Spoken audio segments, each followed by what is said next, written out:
ভাঙড় বিধানসভার অন্তর্গত চালতাবেড়িয়া অঞ্চলের দক্ষিণ মামুনিয়া এলাকা থেকে প্রচুর পরিমাণে বোমা উদ্ধার হয়েছে এবং পিস্তলও উদ্ধার হয়েছে, একটা বন্দুকও উদ্ধার হয়েছে। কোনখানে হয়েছে? কয়েকদিন পূর্বেই যেখানে তৃণমূল আশ্রিত দুষ্কৃতীরা বোমা বাঁধছিল, যে বোমার আঘাতে একাধিক মানুষের প্রাণ গিয়েছিল, সে তারই অদূরে। আমি জোর গলায় বলছি, সঠিকভাবে যদি এর তদন্ত হয় তাহলে এর সাথে শওকত মোল্লার কোন যোগ সাজক আছে জানা যাবে। কারণ এই যে বোমাগুলো উদ্ধার হয়েছে, আইএসএফ পার্টির ছেলেরাই এটাকে নজরে রাখছিল যে কোথায় ওরা যারা তৃণমূলের দুষ্কৃতী কি অ্যাক্টিভিটি করছে।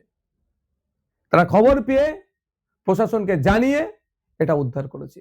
এই প্রায় 84-85টি বোমাতে কত মানুষের ক্ষতি হয়ে যেতে পারত।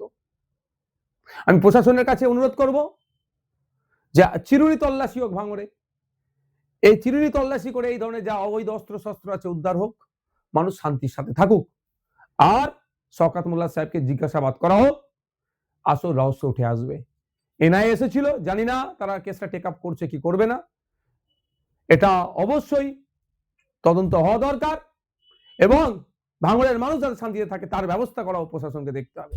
শওকত মোল্লা সাহেব বুঝতে পেরে গিয়েছেন পায়ের নিচে আর মাটি নাই, মানুষ আর তাকে ভোট দেবে না, তৃণমূলকে পছন্দ করছে না এই নোংরামির জন্য।